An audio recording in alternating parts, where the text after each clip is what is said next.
Hello, curious minds and code whisperers. Welcome to PaperLedge, where we dissect the latest in academic research and make it, well, not boring. Today, we're diving into a fascinating paper that asks a question many of us in the software world are grappling with. Can AI really automate the tedious, yet crucial, task of library migration? The paper is titled, Using Copilot Agent Mode to Automate Library Migration, a Quantitative Assessment. It comes to us from Ailton Almeida, Lerte Xavier, and Marco Tullio Valente. These folks are tackling a problem that's as old as software itself, keeping our systems up to date. Think of it like this. Imagine a vast, sprawling city made of code, and each library is a building block. If you don't maintain those blocks, the whole city starts to crumble. Now, why is this important? Well, outdated libraries lead to technical debt, security vulnerabilities that are basically open invitations for digital burglars, and the kind of rigidity that makes innovation feel like wading through molasses. But updating libraries? That's a time-consuming, error-prone slog. Enter large language models, or LLMs, and agentic coding systems. These are like having tireless, digital assistants who can theoretically automate these maintenance tasks. And that's what this paper explores. So, let's construct our memory palace, shall we? Imagine a towering skyscraper dedicated to software maintenance. Our journey starts in the lobby, where we're introduced to the main question. Can GitHub's Copilot Agent Mode, an autonomous AI system, handle the update of a well-known Python library called SQLAlchemy?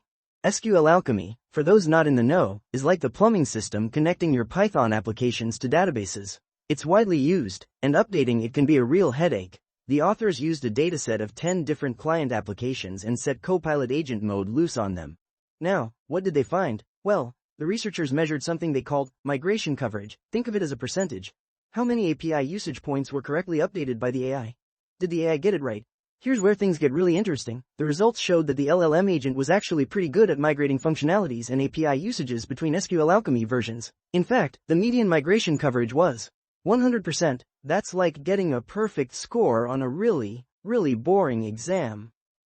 But there's a twist. While the AI could make the code changes, it often failed to maintain the application's functionality. The median test pass rate was only about 40%. So, it's like the AI remodeled your kitchen but forgot to hook up the plumbing. Now, let's wander up to the second floor of our skyscraper. Here, we find the methodology wing. The authors didn't just throw Copilot at the problem. They were rigorous. They started with a diverse dataset of 10 real-world Python applications using SQLAlchemy. These weren't toy examples, mind you. They all compiled successfully, had fully passing test suites, and could be executed end-to-end. Then, they used GitHub's Copilot Agent Mode. This isn't just a chatbot, it's an AI-based development environment that can plan, reason, and perform multi-step workflows. Think of it as a project manager and coder all rolled into one digital entity. To guide the AI, they created what they called a Copilot instructions file. This is where they laid out the necessary code modifications for upgrading SQLAlchemy. It's like giving the AI a detailed blueprint. Then, they prompted Copilot's agent mode, powered by GPT-4, to do its thing. But here's the kicker. The AI was given a standardized response of, keep going, whenever it asked for clarification. This minimized human influence, letting the AI truly run autonomously. Now, ascend to the third floor, the evaluation suite. How do we know if the AI did a good job? Well, the authors used several metrics. We already talked about migration coverage. They also measured the percentage of passing tests, whether the application compiled after the migration, and even used tools like Pylint and Pyrite to assess the code quality. And it's here that we see the real story. While the AI often achieved high migration coverage, meaning it updated the code correctly, it struggled to maintain the original functionality. In other words, the code might have looked right, but it didn't work right.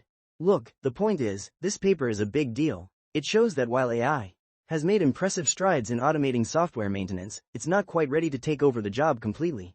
The authors point out that the agent sometimes failed because of compatibility issues with other libraries.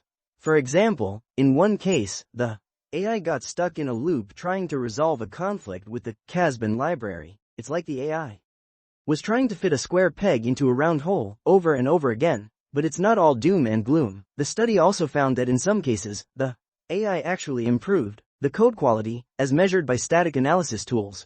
Now, what's the takeaway here? Well, the authors suggest that a human-in-the-loop approach might be the way to go. Instead of letting the AI run completely autonomously, developers could actively interact with the agent, providing feedback and correcting errors. And that, my friends, is where the future lies, a collaborative effort between human ingenuity and artificial intelligence.